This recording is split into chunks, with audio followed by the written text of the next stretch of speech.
नमस्कार, जय सिया राम। पूजा पाठ के इस YouTube परिवार में हम आपका हार्दिक स्वागत करते हैं। ग्रहण काल में कई साधक ऐसे हैं जो दिव्याति दिव्य मंत्रों की साधना करते हैं। साधना के पश्चात कई बार मन में यह प्रश्न आ जाता है, यह मंत्र सिद्ध हुआ है अथवा नहीं। इस विषय को जानने से पहले एक जानकारी हमको समझ लेना है। ओम नमो भगवते वासुदेवाय। इस मंत्र को अगर हमें सिद्ध करना है, जन सामान्य दिन की बात हम कर रहे हैं, ग्रहण के अलावा जन सामान्य दिवस में अगर हम इस मंत्र की साधना करें, इस मंत्र को सिद्ध करके जागृत करें, तब हमें कितना संघर्ष और कितनी मेहनत करनी पड़ेगी, इस विषय को देख लेते हैं। मंत्र है ओम नमो भगवते वासुदेवाय। इस मंत्र में 12 अक्षर हैं, इसीलिए इस मंत्र को द्वादशाक्षरी मंत्र कहा गया है। 12 अक्षर। पुरस्चरण करना चाहिए। मंत्र को सिद्ध करने के लिए मंत्र का पुरस्चरण करना चाहिए। पुरस्चरण कैसे किया जाता है? मान लीजिए इस मंत्र को हम अगर लेते हैं तो हमको 12 करोड़ बार इस मंत्र का जाप करना है। इसके लिए आपको दिन, तिथि, समय, शुद्ध मुहूर्त एक निकाल के इसके बाद अनुष्ठान करना चाहिए। और कितना जप करना है? 12 करोड़ बार।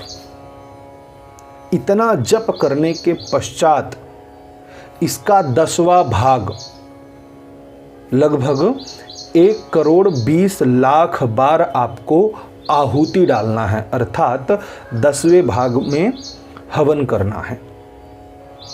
अब हवन की जो संख्या है, अर्थात 1 करोड़ 20 लाख, उसका 10वां भाग आपको तर्पण करना है देवताओं का, अर्थात जो मंत्र है उस मंत्र के अधिपति देवता अर्थात भगवान श्री हरि का। तो कितना हुआ? लगभग 12 लाख। 12 लाख बार आपको तर्पण करना पड़ेगा। तर्पण करने के बाद मार्जन करना है, वह भी 10वां भाग होना चाहिए, 10% होना चाहिए। तो 12 लाख का 10वां भाग आएगा 1,20,000। अब जितनी मार्जन की संख्या है उसका 10वां भाग ब्राह्मण भोजन करवाना चाहिए। ब्राह्मण भोजन कितनी संख्या हो जाएगी ब्राह्मण भोजन में? 12,000। तो 12,000 ब्राह्मणों को भोजन करवाना चाहिए, तब जाकर के पुरस्चरण होता है। अगर हम इतना बड़ा पुरस्चरण ना कर पाएं, इसमें और भी पर्याय रहते हैं कि अगर हम हवन नहीं कर सकते हैं तो क्या करना चाहिए, उसके हैं पर्याय, परंतु मूल नियम यही है।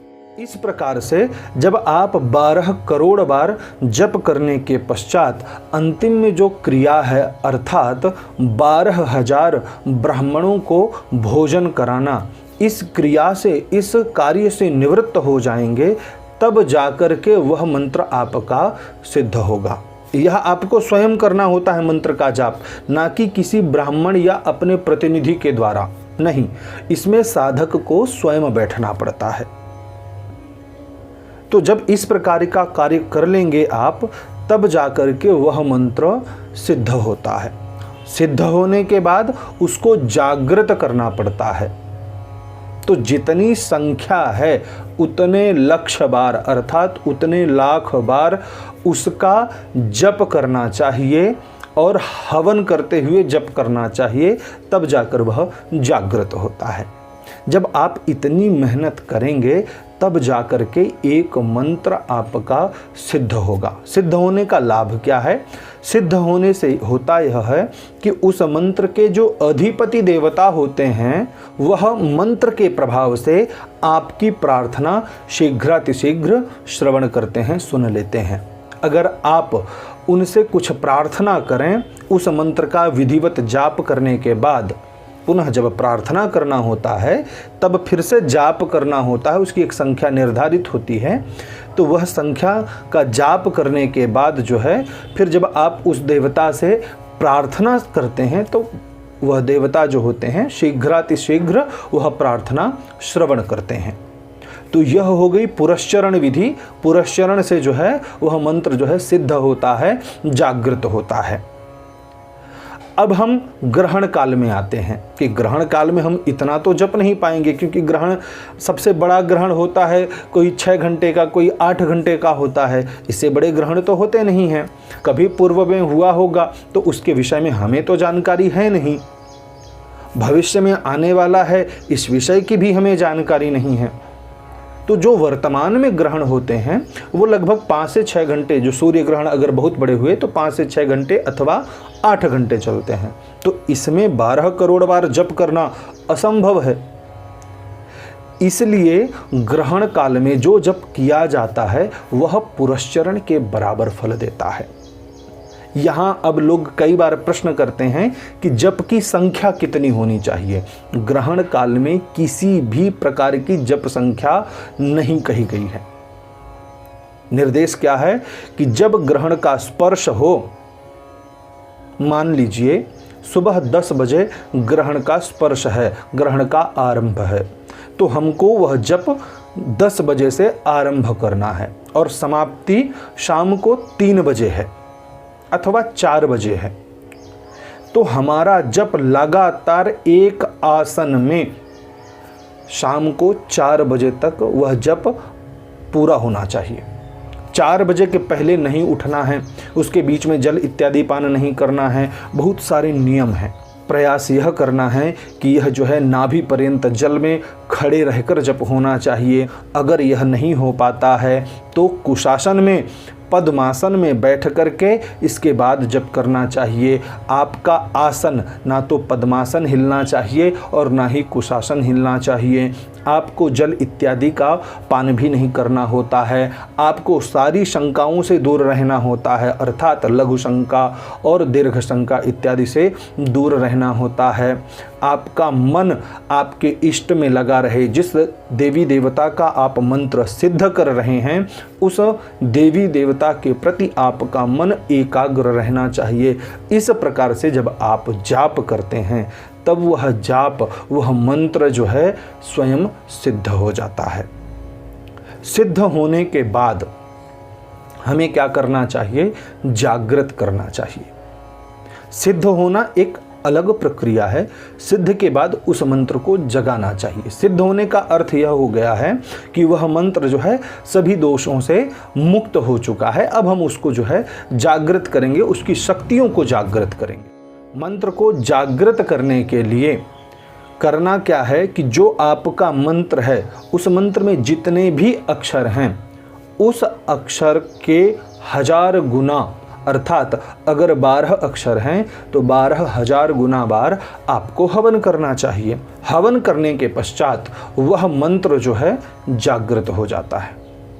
अब जागृत हो गया, इसका अनुभव करने के लिए आपको क्या करना है? अनुभव करने के लिए जब भी अगर कोई व्यक्ति आपसे प्रार्थना करता है, मेरे घर में क्लेश है, वह क्लेश शीघ्रातिशीघ्र दूर हो, ऐसा आप भगवान से प्रार्थना कीजिए। अगर इस प्रकार की प्रार्थना कोई आपसे करता है तब आप क्या करें? तब आप जो है किसी शुभ दिन स्नान ध्यान इत्यादि से निवृत्त होने के पश्चात वही कुशासन और पद्मासन में बैठ जाना है। माला लेकर के जितने मंत्र में अक्षर हैं उतने ही माला आपको जाप करना है।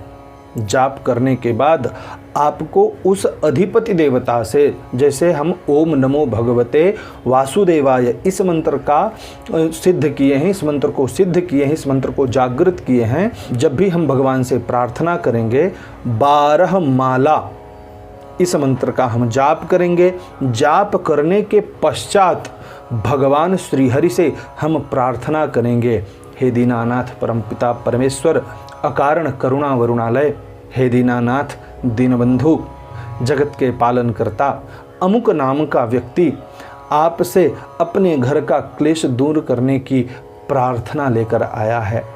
आप मुझ पर जिस प्रकार कृपा किए हैं उसी प्रकार इस दास की भी अर्जी सुन लीजिए, इस दास का भी अनुनय विनय स्वीकार कीजिए। इस प्रकार जब आप प्रार्थना करेंगे तो सामने वाले व्यक्ति का, अर्थात जो फरियादी है, जो आपसे अनुनय विनय लेकर आया है, उस व्यक्ति को शीघ्रातिशीघ्र भगवान श्री हरि क्लेश मुक्त कर देते हैं। यही इस बात का परिचायक है, यही इस बात का द्योतक है कि आपका मंत्र सिद्ध और जागृत हो गया है। प्रक्रिया कठिन है पर पूर्व के प्रकरण से बहुत सरल है।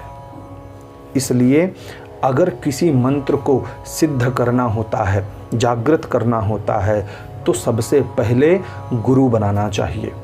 अपने गुरु से उस मंत्र की संपूर्ण जानकारी लेना होता है। कितना हवन करना है, कितना जप करना है, कैसे जप करना है, किस देवता का मंत्र है, कैसे इनका ध्यान करना है, इनसे किस प्रकार की प्रार्थना करनी है, यह संपूर्ण जानकारी आपको आपके गुरु ही प्रदान कर सकते हैं।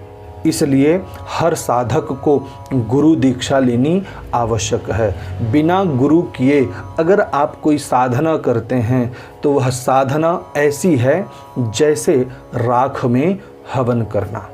इस वीडियो के माध्यम से हमने आपको मंत्र की सिद्धि एवं जागृति के विषय में बतलाया है। अगर यह वीडियो आपको उपयोगी लगता है तो इस वीडियो को आप अपने व्हाट्सएप और फेसबुक में शेयर करें। अगर आपके मन में किसी भी प्रकार का संशय है, प्रश्न है, सुझाव है या शिकायत है तो नीचे कमेंट बॉक्स में जाकर के आप जो है उस शिकायत को, उस सुझाव को हम तक पहुंचाएं। यथामति और शास्त्रोक्त प्रमाण के अनुसार हम आपके उन सुझावों का स्वागत करेंगे। आशा करते हैं यह वीडियो पसंद आया होगा। वीडियो देखने के लिए आपका बहुत बहुत धन्यवाद।